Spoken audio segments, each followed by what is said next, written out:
Eels have been training very hard over the pre-season with Brad Arthur as the new coach. Been an injection of some new players with Will Hopewadi, Nathan Cayless and Corey Norman in particular. Added quite a lot of experience to the team and a lot of confidence. Will Hopewadi is seen as a real leader in not only at the Eels but in rugby league. All the work that he's done with his Mormon community, and he's done a 2-year service. He led the group up in Queensland, so that's going to hold him in good stead in terms of adding some leadership qualities to the likes of Tim Manor and Jared Hayne. The boys have been training very physical, a lot of work on their defence. But I suppose in the pre-season you've got 16 teams that think they're going to win the competition. It's a very tough time of year. It's a real mental time of year. It's very warm.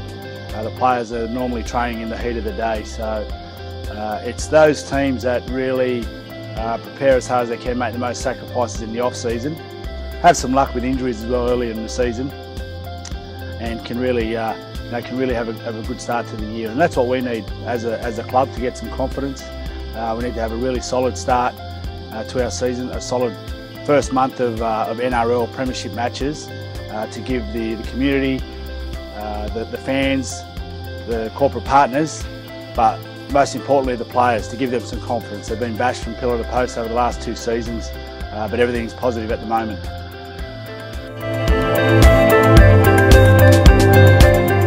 I think Brad's going to be a great acquisition he's been a great acquisition for the club. He's a local guy, played all his local rugby league here with the Eels, played some lower grade games.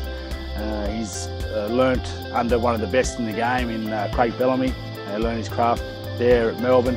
So look, he's a guy that's pretty straight up, very honest, and he's a guy that the players have responded well to. They support what he's doing. They were very public in supporting Brad in the media when there was a choice between himself and a couple of other coaches. So that really means a lot to a coach when your players are supporting you. There's really no excuses now for the boys, so it's about getting out there and playing as hard as they can, and not winning every game. Not going to say they're going to win every game, but it's about competing for the full 80 minutes to make sure that the fans members and our sponsors come to the game thinking that the Eels are a chance to win. This year, definitely. Every year, you've got to make sure you're trying to win more games than you lose. And with the NRL, it's around the 28-point mark, 28 to 30 points, and that means you need to win at least 12 games. You play 24 matches throughout the season with 2 byes. So if the boys can win more games than they lose, certainly give themselves a shot at the top 8. I think last season we won 5 matches, the year before we won 6. So there's so much improvement. There were a few games throughout the last couple of seasons where the boys probably should have won and could have made a big difference, but that's all in the past now. I definitely think they are a chance. It's a matter of keeping their best players on the field. I think Jared Hayne is a key for us. He's had an outstanding World Cup. Whenever he was on the field last year, the team looked totally different. Without Jared, the boys looked a bit lost. So along with himself, along with Will Hopewadi, Nathan Cayless and Corey Norman, and the rest of the guys in the team as well, he just adds so much confidence to the team. So that's going to be a huge key, making sure that he's on the field as much as possible.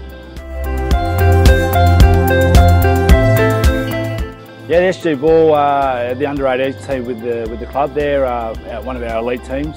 So it goes under 16 at Harold Matthews, under 18s SG Ball, then they move up to NYC under 20s.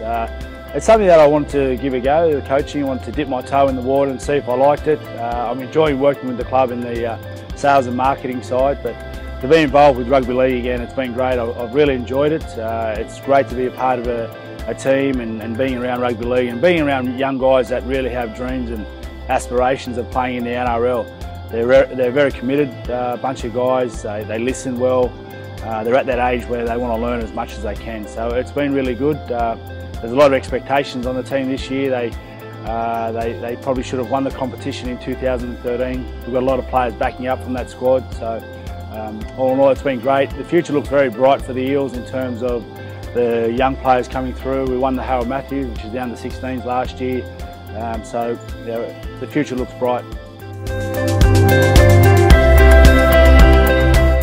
Certainly the two grand finals that we played in, unfortunately we were unable to win those games, but playing in a grand final is just a whole different experience. One for club would be the 2009 run we had moving into the grand final. The last 3 months of the season, the whole city got right behind us, and we just went out and played rugby league. We really enjoyed it. We didn't feel the pressure. Every game we won, we didn't feel any increased pressure. We just enjoyed our rugby league, and it was great. It was unfortunate we played in the grand final, and we just didn't play as well as we could. There was a lot of talk about Melbourne and what they did, but we still feel that if we played a little bit better in that first half, we would have been able to win that game, and it was just a bit of a shame that we let that opportunity go. From a personal or international point of view would be the 2008 World Cup.